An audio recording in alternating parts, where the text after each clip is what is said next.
राधे, कैसे हैं आप?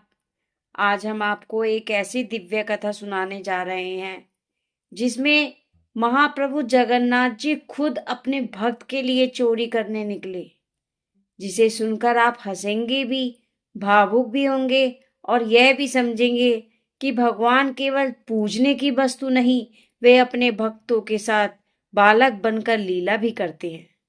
यह है कथा भगवान जगन्नाथ जी की। एक दिन की बात है, महाप्रभु जगन्नाथ जी अपने मंदिर में विराजमान थे। सब कुछ ठीक था। भव्य मंदिर, प्रतिदिन भोज, महाप्रसाद, हजारों भक्तों की भीड़। लेकिन आज कुछ अलग था। माधव दास जी, जो महाप्रभु के परम भक्त थे, भीतर दर्शन कर रहे थे। भक्त की पहचान यही होती है कि वह मूर्ति नहीं, भाव देखता है। माधव दास जी ने देखा, महाप्रभु का मुख कुछ मुरझाया हुआ है। नेत्रों में वही चंचलता है, लेकिन भीतर कहीं उदासी छिपी है। माधव दास जी हाथ जोड़कर बोले, जय जय महाप्रभु, आज आप कुछ उदास क्यों प्रतीत हो रहे हैं? क्या कोई कष्ट है प्रभु? महाप्रभु मुस्कुराए, फिर बोले, माधव, आज हमारा मन नहीं लग रहा। माधव दास जी घबरा गए। प्रभु, आप और मन न लगे? आप तो पूरे विश्व के नाथ हो। महाप्रभु बोले, उड़ीसा में खूब मान सम्मान है, अच्छा भोग है, दाल भात, महाप्रसाद सब है, लेकिन बचपन की एक लीला छूट गई है। माधव दास जी ने उत्सुकता से पूछा, कौन सी लीला प्रभु? महाप्रभु ने धीरे से कहा, चोरी। माधव दास जी चौंक गए। अरे प्रभु, धीरे बोलिए, आप जगन्नाथ जी हैं, पूरे जगत के रक्षक हैं। महाप्रभु हंस पड़े। नाम बदल गया माधव, पर स्वभाव कैसे बदले? मन बहुत कर रहा है चोरी करने का। माधव दास जी बोले, तो कर आइए प्रभु, किसने रोका है? महाप्रभु बोले, अकेले चोरी में आनंद नहीं आता, साथ चाहिए। माधव दास जी बोले, तो सुभद्रा जी और बलभद्र जी को ले चलिए। महाप्रभु तुरंत बोले, नहीं नहीं, बलराम जी साथ होंगे तो चोरी नहीं, युद्ध हो जाएगा। पकड़े गए तो किसी का सिर अलग हो जाएगा। फिर बोले, और बलराम जी को अगर पता चला कि मैं चोरी करने जा रहा हूँ तो पूरी पुरी में मुनादी करवा देंगे, हमारा लाला चोरी करेगा, सब तैयार रहना, ऐसी चोरी में क्या सुख। माधव दास जी हंस पड़े। तो फिर किसे साथ ले जाएं प्रभु?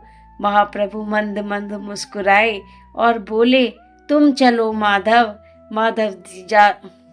माधव दास जी चौंक गए। मैं? यह बूढ़ा शरीर, हाथ कांपते हैं, पांव कांपते हैं। महाप्रभु बोले, वह सब हम करवा लेंगे, तुम बस हाँ कर दो। माधव दास जी बोले, तो नियम बता दीजिए प्रभु। महाप्रभु बोले, पहला नियम, फुर्ती होना चाहिए पर आवाज बिल्कुल नहीं। दूसरा नियम, आंख कान खुले रहने चाहिए बस।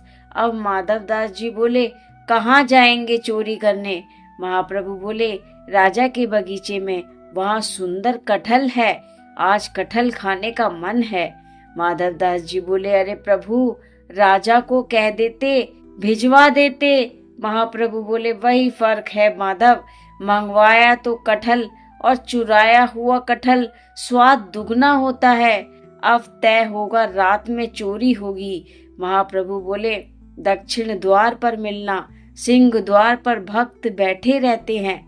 रात हुई, माधव दास जी बाहर प्रतीक्षा कर रहे थे। तभी देखा, एक छोटे से काले लाला, बड़े बड़े नेत्र, शांत कदमों से आते हुए। माधव दास जी ने पहचान लिया, महाप्रभु हैं ये। उन्हें कंधे पे बैठाकर दोनों राजा के बगीचे में पहुंचे। महाप्रभु बोले, वह रहा कटहल का पेड़। माधव दास जी जरा ऊंची आवाज में बोले, कौन से पेड़ पर चढ़ना है? इतना सुनते ही माली जाग गया। मैं बताता हूँ कौन से पेड़ पर चढ़ना है। महाप्रभु तुरंत छिप गए। माधव दास जी भी छुप गए। माली खोज कर चला गया। अब महाप्रभु बोले, तुम ऊपर चढ़ो, हम नीचे पकड़ लेंगे। माधव दास जी ऊपर चढ़े और ऊपर से बोल पड़े, यह वाला कटहल दूं या यह वाला। बस इतना कहना था, माली फिर आ गया, मैं लपकूंगा आज नीचे। महाप्रभु तो भाग गए, माधव दास जी पकड़े गए। सुबह राजा पहुंचे, देखा माधव दास जी बंधे हुए। राजा घबरा गए, गुरुदेव यह क्या लीला। माधव दास जी बोले, मैं चोर नहीं हूँ, चोर तो तुम्हारे महाप्रभु हैं। राजा के नेत्र सजल हो गए। पूरी बात सुनकर बोला, आज से यह बगीचा महाप्रभु जगन्नाथ जी का है। कुछ दिन बाद समुद्र तट पर माधव दास जी को महाप्रभु मिले। माधव दास जी बोले, रात को बहुत तेज भागे थे। महाप्रभु बोले, नहीं माधव, आप भाग गए पर पूरा बगीचा आपके नाम करवा दिया।